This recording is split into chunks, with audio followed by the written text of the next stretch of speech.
wakati wa kuja nikawa na simu Kenya. Waziri wa biashara tumezungumza naye, na tulikuwa tuongee na waziri wa kilimo Mheshimiwa Peter Munya wa Kenya, lakini uko njiani anaelekea Namanga kwenda kufungua mpaka mahindi yetu yaende Kenya.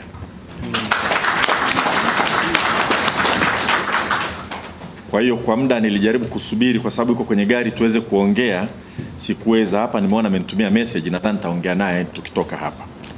Kwa ni jambo kubwa, na ningependa ili liwe separate kwa waandishi wa habari kwamba watu wanao wenye shughuli za mahindi wapeleke wauze Kenya. Taratibu zitafuatwa, taratibu za kimataifa za kuuza mazao. Ziko taratibu za kimataifa. Hizo tutazifuata, na TBS watatoa ushirikiano mzuri. Twende tukachangamkie fursa, twende tukakamate soko la Kenya tena la mahindi, na tutatoka tutaenda South Sudan, tutaenda sehemu zote kwa ajili ya kuuza. Kwa nini nitoe taarifa hiyo kwa kuomba radhi, lakini kutoa taarifa kwa wakulima wote wa mahindi, wafanya biashara. Baada ya Mheshimiwa Rais kufanya ziara Kenya na kuongea na mwenzake, rais mwenzake wa Kenya, waliweza kutatua changamoto hizi za biashara. La kwanza kabisa, biashara ya mahindi. Baada ya hapo, ndani ya mwezi huu mawaziri wa biashara wa nchi hizi mbili watakutana, na sisi tutakutana kuhakikisha kwamba tunawekeza katika biashara katika nchi zetu. Sisi ni wafanya biashara. Tukifunguliwa milango, sekta binafsi inachangamka, au sio jamani? Kwa hiyo tuchangamkie soko la mahindi Kenya. Mahindi yetu ni salama. Ni salama. Hata yale yalikuwa yamekwama mpakani tuliyapima, ni salama. Yako salama. Na mengi najua malori yalirudi baada ya kukaa zaidi ya mwezi mmoja pale mpakani. Walichoka wakarudi. Mengine nasikia anapita njia za panya, yanakwenda huko huko. Lakini sasa fursa hii ikishafunguliwa rasmi, tutapenda tutumie njia rasmi tufanye biashara kadri ya taratibu zinavyotakiwa, tuuze. Kwa hiyo naomba radhi kuchelewa kidogo. Na naomba radhi sitakaa sana kwa sababu vile vile naenda kwenye mkutano wa SADC kwa njia ya Zoom na mawaziri wenzangu wa SADC, kwa hiyo nataka niwasubirishe kabla ya kufika kule. Lakini kwa vyote vile nisingeweza kukosa fursa hii ya kuja kuwaona na kuzungumza na nyinyi. Na kushukuru sana kwa jinsi mlivyohudhuria kwa idadi kubwa. Kwa kweli hata nilivyosikia sikutarajia. Mahudhurio ni makubwa sana, yanaridhisha, yanaonyesha kama ambavyo sasa hivi tunapenda kusema kila zao ni zao la biashara. Hapo zamani tulikuwa na mazao ya chakula na mazao ya biashara. Sasa hivi kila zao ni zao la nini? La biashara. Na tunataka wakulima wetu walime kama biashara, kwa sababu tunataka sio walime kilimo cha kujikimu tu, tunataka walime kwa ajili ya kuhakikisha kwamba wananyanyua maisha yao. Kwa unalima, unajikimu, lakini unalima, unauza, unapata fedha kwa ajili ya kuwapeleka watoto shule, kujenga nyumba nzuri zaidi, kwa ajili ya afya na kwa ajili ya shughuli nyingine mbalimbali. Naona sasa na muhogo njia ni hiyo hiyo. Hongereni sana. Napenda sana kutoa shukrani na pongezi kwa taasisi zetu zote ambazo zimeshiriki kwa namna moja ama nyingine. Wabia wa maendeleo walioko hapa, taasisi yetu ya TARI, TOSC, IITA, MEDA, UNDP, ESRF, TanTrade, TAKAPA. Vyama vya wakulima, wanunuzi na wasindikaji wa mhogo kwa kujitoa kuchukua muda wenu kuja kushiriki hapa ili kwa pamoja tuweze kujenga tasnia hii ya mhogo. Na nimefurahi sana kumuona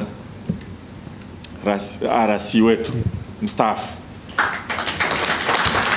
anatuongoza vizuri kwenye kilimo cha mhogo. Sasa nilikuwa najiuliza mbona kijana wakati nasikia umeshastaafu, umegundua kumbe unapojishughulisha unazidi kuwa, au sio? Kwa hiyo hongera sana Mheshimiwa Mahiza, endelea kutuongoza katika swala hili.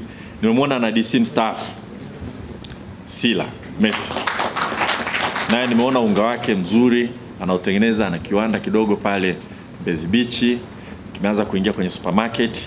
Na yeye vile vile ananiambia amestaafu, lakini sura inakataa, anaonekana afanye kazi. Nadhani siri ni kujishughulisha na maisha kama hivi, kilimo, na kuwa kiongozi wa kusaidia na watu wote kwa ajili ya kupeleka gurudumu la maendeleo mbele. Na washukuru sana, kuwapongeza sana ndugu zangu. Nilikuwa naongea hapa na mbunge mwenzangu, ndugu yangu Salo. Akaniambia, nimemuuliza na wewe ni mwanachama? Akasema familia yangu ni mwanachama. Na nimeambiwa mama Salo yuko hapa. Yuko wapi? Yuko wapi? Yule pale. Hongera sana. Hongera sana. Kwa sababu sote tukishiriki katika kilimo, tukatia shime, tukaonyesha kilimo bora, tutaweza kuwashawishi na wakulima wengine, hasa nyinyi ambao tumepata fursa. Mheshimiwa Mbunge, wewe ni engineer mzuri sana, umesoma engineering chuo kikuu cha Dar es Salaam, umefanya kazi sehemu mbalimbali na mama, ukijihusisha na kilimo na utaalamu wako utasaidia na wakulima wengine waweze kuona unavyofanya vizuri. Tutaweza kubadilisha sana kilimo hapa nchini kwetu. Tunashukuruni sana. Nimetembelea maonyesho kidogo hapa. Nimeshangazwa na kufurahishwa sana. Unajua Mheshimiwa Rais wakati anahutubia bunge, wakati anazungumza swala la kilimo ambalo alilizungumza kuliko kitu kingine chochote, alitumia muda mwingi zaidi kwenye kilimo katika upana wake. Sio mazao tu, na kilimo pamoja na ufugaji na uvuvi. Alitumia muda mrefu kuliko swala jingine lolote. Naona kuna mtu mmoja alitengeneza bar chart, anaonyesha kabisa kwamba ni kitu gani alitumia muda mrefu sana kukizungumza. Wakati anazungumza kilimo, kitu cha kwanza alizungumza ni utafiti. Alizungumza utafiti. Mimi kwa kweli nilifurahi sana siku hiyo, kwa sababu na sisi tumekuwa tukiliona hilo. Tumeingia wizarani hapa tukagundua kwamba kilimo chetu hiki cha kujikimu, cha kijungujiko, hakiwezi kutupeleka popote. Kwa tunajiuliza kwa nini mambo yasogee mbele, ukienda unakuta tija ni ndogo sana. Kwa mtu akilima hata kwenda kuuza nje, ushindani unakuwa ni mgumu. Tuna tatizo la tija karibia kila zao hapa nchini. Kila zao. Ukianza korosho, ukienda pamba kwa mfano, tulikuwa tunaangalia hapa takwimu, tunaambiwa nadhani eka au hekta, eka moja tunavuna kilo 200. Tukizidisha sana kilo 300. Ukienda Togo hapa West Africa wanapata kilo 1000 kwenye pamba. Kwa hiyo huwezi kushangaa kwamba viwanda vya nguo hapa vinapata changamoto, kwa sababu tija ikiwa ndogo, ili mkulima alime vizuri, ajipange, kilimo bora, lazima alipwe vizuri zaidi. Kwa bei inakuwa kubwa, inakuwa changamoto kwenda kuuza. Sasa nimeona na kwenye mhogo kwamba, na mtanikumbusha kama napatia vizuri, kwamba kwa hekta moja mkulima wa kawaida akifanya vizuri sana anapata mlisema tani ngapi? 5 mpaka 8. Nilitaka useme mwenyewe. Mkulima hapa amejitahidi kwa mbegu ya kawaida, anapata tani 5 mpaka 8 kwa mbegu ya kawaida. Nimeona mbegu pale ambayo kwa hekta moja unaweza kupata mpaka tani 50. Na mbegu hii imegunduliwa na kituo chetu cha TARI pale Kibaha. Kwa hiyo nimeangalia mbegu ambazo taasisi yetu ya utafiti ya kilimo TARI, na bwana usimame tupigie na makofi. Na ile dokta yuko hapa. Yule dokta yule pale. Taasisi yetu ya utafiti wa kilimo pale Kibaha imefanya utafiti wa mbegu bora ambazo kwanza zinaongeza sana uzalishaji kwa hekta, pili zinahimili magonjwa. Nimesema ugonjwa mmoja tu boda? Bato na wengine mnacheka. Wajua ndio maana unazungukwa na wataalamu ili mambo yaende vizuri. Kwa hiyo tuna mbegu ambayo inahimili magonjwa haya, lakini inaongeza uzalishaji sana. Basi haidhuru kama hujalima vizuri sana, unaweza kupata mpaka tani 30, tani 20, nimeona tani 50, na hapo wameniambia haijatumika mbolea. Sasa mimi kwanza nawapongeza sana TARI. Na pili, nataka tena kutoa kauli kwamba tutazungumza sana kilimo, bila utafiti hatuwezi kwenda popote. Mhogo huu tumepata soko China. Nilikuwa nasoma hapa takwimu walizonipa. Sehemu ambapo mhogo tulikuwa tumeambiwa kampuni ilikuwa inataka kuuza mhogo, nimeambiwa kampuni hii inataka kuuza mhogo, lakini iliweza kupata 1.3% tu ya mahitaji ya mauzo. Kupata mhogo kwenda kuuza. Shida. Kwa juhudi za balozi wetu China, Mheshimiwa Balozi Kairuki, tumesaini mkataba wa itifaki ya kufanya biashara ya mihogo. Najua mwaka huu mambo ya COVID na nini kumekuwa na changamoto, lakini soko la China ni kubwa kweli kweli. Hatutaweza kwa kwenda kwa mkulima mdogo anayelima bila tija tukaweza kulikamata lile soko. Hatutoweza, tutashindwa. Lakini kama tukienda kwa tija, kwa mbegu bora tulizoonyeshwa na kilimo bora, kwa sababu tunahitaji mbegu bora, tunahitaji kilimo bora.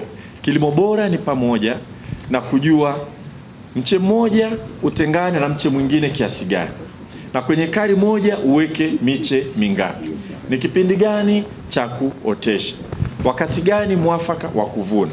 Tukienda kwenye kilimo bora ambao wataalamu wetu watatueleza, tunaweza tukavuna mhogo mwingi, tukauza haya masoko makubwa yanayotusubiri, na tukafanikiwa kunyanyua maisha ya watu wetu.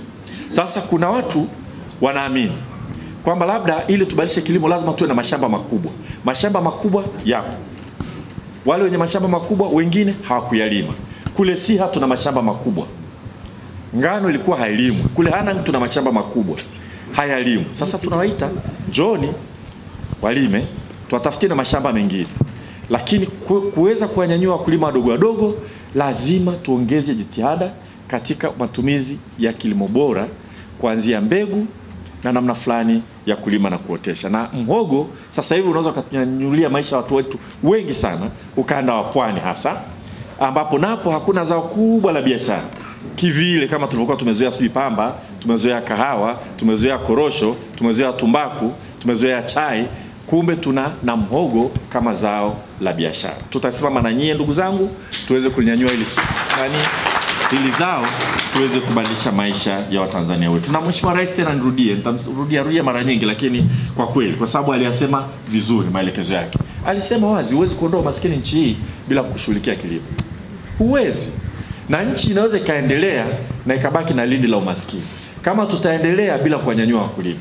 Yaani tunaweza tukajenga magorofa makubwa, tukaka viwanda vizuri, miji inang'aa sana, magari mengi, na umaskini wa kutupwa vijijini. Kwa sababu kilimo ndio kinachoajiri nguvu kazi nyingi zaidi katika nchi yetu. Kwa ili kubadilisha maisha ya watu wetu, ili kwamba tunaposema kweli tunafikia uchumi wa kati, tufikie kwa kunyanyua uchumi wa kaya hadi kaya, lazima tushughulikie na kilimo. Na tutatumia mhogo vile vile kama nyenzo ya kunyanyua mambo ya maisha ya wananchi. Kwa hiyo Mheshimiwa Rais alisema hivyo, na sisi tutakomaa huko. Na nirudie tena kusema yale ambayo nasemaga mara nyingi, lakini sitochoka kusema. Vipaumbele vyetu cha kwanza kitabaki kuwa ni utafiti. Na leo nimefurahi kwa sababu nimeona matunda ya utafiti sana. Na hili mlitangaze, naombe sana utafiti wa wanasayansi wetu wa Tanzania. Kutafiti mbegu bora ya mhogo. Kwanza inahimili magonjwa. Pili inaongeza uzalishaji kwa hekta kutoka tani 5-8 kwa hekta mpaka kufikia tani 50 kwa hekta. Ni vigumu hata kuamini, lakini ndio kweli wenyewe. Na nimeona ile mihogo ukichukua ukinyanyua ni mizito, ni mikubwa. Kwa wakati soko liko kule, bila utafiti hatuwezi kwenda. Kwa hiyo utafiti utakuwa kwenye mbegu, na utafiti utakuwa katika kilimo bora, agronomy. Plant population mmeniambia, spacing, timing na kadhalika. Tutafanya yote hayo tupeleke, tusonge mbele. Utafiti. La pili, tutahakikisha tunazidi kuzalisha mbegu bora nyingi. Kikwazo kikubwa cha kilimo kwa wakulima wadogo ni kupata mbegu. Kizungumza alizeti sasa hivi tunaagiza mafuta ya kula kutoka nje, hatuna mbegu za kutosha. Kwa tutachukua hybrid kutoka nje, ile mbegu yetu ya record hatuzalishi vya kutosha. Kwa lazima tu multiply mbegu zitoshe.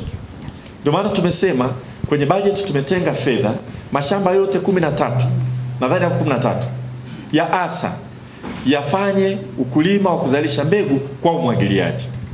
Tuondokane na upungufu wa mbegu. Na swala la mbegu hii ya mihogo ni kazi yetu kushirikiana nyie kuhakikisha kwamba tunapeleka taarifa hii njema na kuwawezesha wakulima kutumia mbegu hii. La tatu ni shughuli za ugavi. Kwa hiyo ukishafanya utafiti, umejua hiki ndio cha kufanya. Hiyo ni kazi ya TARI. Ni kazi ya Sokoine University. Ni kazi ya taasisi zote za utafiti nchini. Wakishajua mbegu ni ipi nzuri, namna ya kulima ni ipi nzuri, na tukishazalisha mbegu za kutosha, tunamfikia mkulima kumweleza habari njema kwamba sasa ukitumia mbegu hii tutasonga mbele. Na wakati wa kuotesha umbali uwe hapa na hapa. Kwenye kadi moja uoteshe kiasi hiki. Muda wa kuotesha ni huu.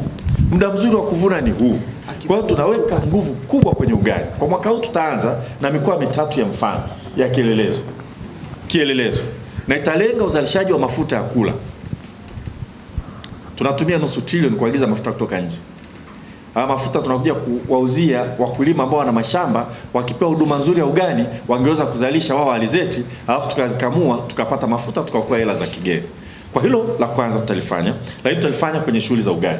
Na nimesema kwenye shughuli za ugani tumenunua pikipiki, tunanunua pikipiki kwenye budget. Na nawaambieni budget haijaongezeka, tumekata hela maeneo mengine. Chop maeneo mengine.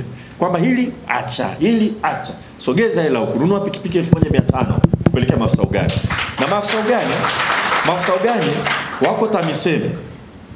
Wizara ya Kilimo na TAMISEMI tofauti. Haijalishi ni serikali moja. Kwa sisi Wizara ya Kilimo tumetenga hela kwenye budget, tunanunua hizo pikipiki katika mikoa mitatu, kila afisa ugani atapewa. Na kila afisa ugani tunamtaka awe na shamba wala ekari moja. Tutamsaidia pembejeo, tutamsaidia mbegu, tutamuhimiza alime vizuri. Wakati wa kuangalia utendaji wake tutaenda kukagua shamba lake. Wewe unapolima, wewe unalima vizuri? Kahulimi vizuri utamwambiaje mwenzako alime? Lakini na yale mashamba ya mfano ya kijiji yanaitwa Farmers Field Schools tunafufua. Hasa kwenye mikoa mitatu kwa kuanzia. Tunafufua, na kwa sababu yale anachaguliwa mkulima. Wakulima wenyewe wanasema tumchukue mkulima mmoja mfano, wasije wakasema huyu amelima vizuri kwa sababu kasomea kilimo. Acha mkulima pale pale naye awe na shamba la mfano, wengine waende wakaige. Hilo tunalifanya. Na mimi nawaambia hilo tumelifanya bila kuongeza bajeti iliyotumika mwaka jana. Ndani ya bajeti hii tumeketi chini na wataalamu wangu, na nashukuru sana wataalamu wa Wizara ya Kilimo. Tukateni matumizi mengine ambayo tunaweza tukakata. Tuelekeze mahali ambapo tunaamini tunaweza tukasonga mbele. Mmoja akasema lakini tunapelekaje hela maafisa ugani wako TAMISEMI? Nikamwambia ni serikali na rais huyu. Sisi mawaziri wote tumekamilishwa kazi na rais huyu mmoja. Maana rais ni waziri wa wizara zote. Ana mega tu, wewe Mkenda shika kilimo. Umi Mwalimu shika TAMISEMI. Sawa. Kwa wale maafisa ugani kule ni wadau wetu. Kwa hiyo tutafanya hivyo na tutashirikiana na TAMISEMI. Wao na mashamba, Farmers Field Schools zinafufuliwa kwenye mikoa mitatu. Tunawanunulia wote mobile phone. Tumeweka kwenye budget. Huku kwenye mobile phone tunaweka kitu kinachoitwa Mobile Kilimo. Ni app yetu. Nimesikia mmezungumza app nzuri sana huko. Ni application yetu. App ambayo kila unapofanya kazi kuanzia Jumatatu mpaka Ijumaa, unamtembelea mkulima, unajaza kwenye ile app. Leo nimemtembelea Mheshimiwa Salu kwenye shamba lake. Aliniambia aliona dalili za bato. Tumeenda tumetumia ile app nyingine, tumecheki sio bato, lakini tumesema tufanye hivi na hivi na hivi. Namba yake ya simu ni hii hapa, anabonyeza inaruka kuanzia waziri mpaka dedi, daiko kila mmoja anaweza kasoma. Kwa hivyo naweza kasema tungoja niamke asubuhi leo ni cheki. Kule Handeni ni cheki bwana shamba gani? Unamcheki? Au unasema amemtembelea Mheshimiwa Salu. Namba ya Salu nampigia Mheshimiwa Salu. Alivokuja hapo kwako tatizo lilikuwa nini? Vipi unaridhika na huduma uliopewa? Ulipewa ushauri mzuri? Kwa hiyo kila siku tutaweza kujua huyu amefanya kazi gani. Lakini hatuwezi kuwapeleka huko bila kuwapa pikipiki, kuwapa mafuta. Na kuwapenda na kuwahimiza na kuonyesha kwamba tunawajali. Na tutawarudisha kwenye hiyo mikoa mitatu, tutawarudisha kwenye short term training. Wao tuna workshop mengi sana yanafanyika. Tunafanya workshop nyingi, ni nzuri. Tunabadilisha mawazo, tufanye workshop za hawa mabwana shamba. Njoo wiki 2, vituo vyetu hapa Msalato nadhani tumeanza kukirivama. Vile koje? Ulifundishwa nini? Utaalamu sasa hivi tayari wametuambia tunachotakiwa kufanya ni hiki. Muda kuotesha lazima dalili ziwe hizi. Lazima tuwasiliane na mamlaka ya hali ya hewa. Tujue ni kipindi gani cha kuotesha. Wanafundishwa vizuri, akaotesha yeye alizeti zake. Akamwambia yule mwenye Farmers Field Schools na wakulima wote ili waoteshe na kuwasimamia. Mbegu unatupaje? Unarusha angani au unatuma moja baada ya nyingine? Umbali gani unautumia? Yote hayo tutayafanya. Kwa huduma ya ugani tunataka kuifanya sasa. Tunataka kuifanya. Tuirudishe zamani tulikuwa tunaona bwana shamba anaendesha zile Honda Trail. Yaani mtoto mdogo ukimuuliza unataka kuwa nani anakuambia ama nataka kuwa mwalimu au bwana shamba au daktari, wale watu wale anaowaona pale kijijini. Siku hizi wangapi wanasema nataka kuwa bwana shamba? Kwa tunataka turudishe ile heshima ya maafisa ugani, wafanye kazi kwa utaalamu, wajidai, wafurahi, watu waone kazi na kwenda mbele, na watoto wengine waseme na sisi tunataka kwenda kusomea kitu hiki. Au sio jamani? Kwa hilo lipo tutalifanya. Na kwenye mihogo, kwa sababu mbegu mlionyesha hii, na nilikuwa naongea na yule bwana anaitwa nani, akawa ananieleza kwamba kazi yao wanatusaidia, na private sector wanatusaidia sana kueneza na kusambaza hizi mbegu nzuri na kutoa mafunzo. Kwa hilo hamtalifanya wenyewe, tutasaidia na nyinyi. Private sector, njooni tushikane mkono, twende pamoja. Hatuwezi kuacha wenyewe, lazima tufanye pamoja. Kwa hiyo ndio sema ya ugani, tutafanya nchi nzima, lakini tutawekeza nguvu special katika mikoa mitatu. Special katika mikoa mitatu. Huku wengine tutafanya. Vyama vya ushirika vingine vitasaidia kufanya hiki kitu tunachosema. Nadhani chama cha ushirika cha Kahama kinafanya vizuri. Kwenye chai kuna vyama vya ushirika. Tumekubaliana na bodi ya pamba na yenyewe ifanya kwenye zao la pamba, kwa ili tuweze kwenda mbele. Huo ni ugani. Lakini kuna issue ya masoko ambayo mabalozi wetu wako hapa wanatusikiliza. Masoko. Kwa sababu changamoto, mtu analima halafu mazao hayaendi. Kwa hamwezi kujua jinsi ambavyo sisi wengine tulikuwa hatujisikii kupumzika, hata kama umeketi tu. Kichwani unavurugika, mahindi haya ya msimu ulioisha hajauzwa, alafu mengine tunapata changamoto ya soko. Na Mheshimiwa Rais alipozungumza siku anapisha, wale wengine alipitia wizara moja moja na alizungumza swala la masoko, ambalo ni kweli. Kwa kwenye masoko nako tutapambana. Tutapambana kweli kweli. Kwanza mtu asituwekee vikwazo hata kidogo. Huwezi kutuwekea vikwazo wewe ufanye biashara na sisi. Na sisi ni nchi kubwa, uchumi mkubwa. Tunachohitaji biashara. Uza vya kwako hapa na sisi tuuze vya kwetu kwako. Au sio? Lakini sio wewe uuze kwetu alafu uzuie vya kwetu. Haiwezekani. Haitowezekana. Kwa hiyo hilo tutapambana nalo, tutakwenda mbele. Tunatafuta masoko. Yuko mtu amepata soko kuuza mchele Swaziland. Nimemwambia mkataba, njoo saini ofisini kwangu na watoa dina. Kwa kuongeza masoko. Tutakwenda South Sudan, tutaenda Kongo, tutaenda sehemu mbalimbali kwenda kutangaza masoko. Hilo tutapambana nalo. Sasa changamoto ya masoko yuko ya aina mbili. Kuna baadhi ya bidhaa za mazao tunazihitaji hapa nchini, lakini hazizalishi vya kutosha. Kwa hiyo wanaotaka kutengeneza mafuta ya kula hapa nchini hawapati alizeti ya kutosha. Kwa changamoto ya masoko hii ni supply constraint. Hilo ndio nasema tutajaribu kupambana nalo kwenye ugani. Nakumbuka tulikaa na wenzetu wa fedha, tulikubaliana tungekutana na watu wanao process mafuta ya kula tarehe 7. Tuliahirisha baadaye, nilivyoongea na mawaziri wenzangu wa biashara na uwekezaji, wasema tufanye joint pamoja. Tuite wanao process mafuta ya kula, tuite mabenki, tuambie hebu tuendeni kwenye kilimo cha mkataba. Na sisi tukipiga ugani huko kwamba wakulima walime vizuri, wanasaini mkataba, wanalima alizeti, tunakamua. Kwa hiyo kuna mahali ambapo mtu milima mahindi hamna soko, lakini kuna sehemu una ardhi ya kulima alizeti, kuna kiwanda cha alizeti kinafanya kazi miezi 3 kinafungwa kwa sababu hamna alizeti za kutosha. Hiyo ni aina nyingine ya tatizo la masoko. Hapa tunanunua mvinyo mwingi, tunauza huko madukani, lakini zabibu hapa changamoto. Kwa haya masoko tutapambana. Na sisi tunahimiza private sector process before we export. Lakini hatutazuia anayetaka kuuza mahindi bila kusaga. Hatutaki vikwazo kwenye biashara ya mazao. Kwani huyu mkulima anapolima tuna mkataba naye? Mbona mtu mfanya biashara tu akitaka kuhama akapeleka mtaji wake Kenya akafungua biashara tumzui? Huyu mwingine kalima zake mahindi afu tunawaambia uruhusiwi kuuza. Na ndio maana nilitoa wito kasema tutoe fursa watu wauze, kwa sababu wanavyozidi kuuza ndivyo wanavyozidi kuzalisha. Wasipouza baada ya kutumia gharama nyingi kulima wataacha kuuza. Kwa hiyo swala la masoko tutapambana nalo, tulipanue, na wale wanaweza kuprocess tafadhali tushikane mkono. Na serikali tutapenda kufanya kazi na nyinyi. Unataka kusindika, unataka kuchakata kabla ya kuuza. Nimeongea na huyu anayesimamia kiwanda cha Wilma hapa Morogoro.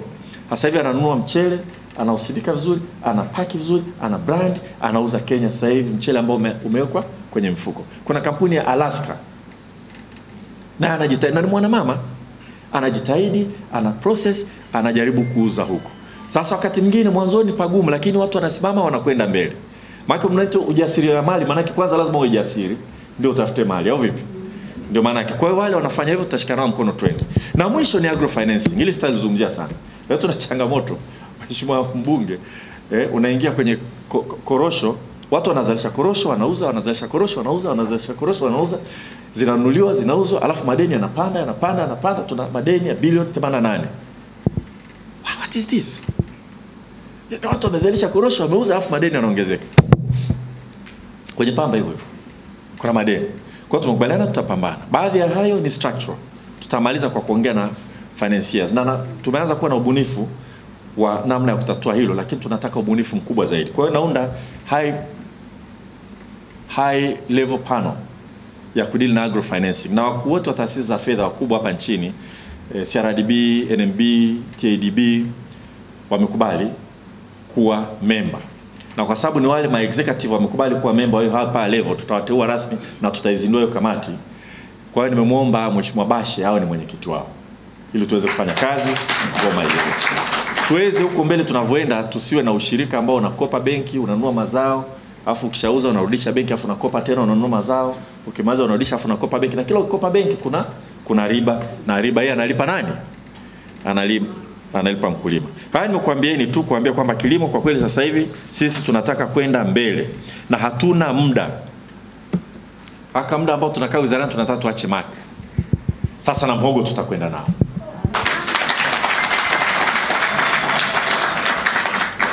Tunataka na mhogo usonge mbele. Na mhogo nimeona na nimesikia wanachofanya Nigeria, mmenieleza. Nigeria kuna requirements. Ukitengeneza mkate lazima uweke na nini? Ya mhogo, si ndio? Ngoja nitaenda kuongea na wenzetu. Kwa sababu ukiona kwa mwenzako amefanikiwa, uende huku ili na hawa wakulima wa mhogo wapate pesa. Tunaingiza ngano karibia tani 800,000. Si uzalishaji wetu hapa last year tunaona estimation ni tani 77,000. Kwa hiyo tunaweza tukapunguza mahitaji ya ngano ya kuagiza kutoka nje kwa kuongeza uzalishaji wa ngano. Tuna mkakati mzuri sana kwa kushirikiana na private sector. Tumepata bei nzuri sana na uhakika wa mazao, anayelima ngano anaweza kauza. Lakini tunaweza tukaongeza na mhogo, lakini hili siwezi kulisemea kisera. Naenda kulitafakari na wenzangu na tutazidi kuongea pamoja tuone namna kusonga mbele. Lakini vile vile hizi product nyingine tunazalisha mbona nzuri sana. Tunaita chips nini? Dudume sijui chips. Na ukipata mhogo umekausha vizuri, umetengenezwa kula tamu kuliko hata viazi mviringo. Au uongo jamani? Wakulima wa viazi mviringo mnisamee kidogo. Kwa hiyo tutakwenda pamoja na nawaahidi. Kwa hiyo leo nafurahi sana kwamba tunazindua mkakati wa miaka 10 wa kuendeleza zao la mhogo, National Cassava Development Strategy 2020 to 2030. Tutasimama pamoja katika utekelezaji wake. Sasa mimi nimalize, nisiongee sana kwa sababu naweza kana nasubiriwa kule. Nikianza kuongea kilimo napata simko. Sitaki kuacha. Lakini tuko pamoja jamani. Tuende mbele. Mlikuwa mnasema mhogo ni nini?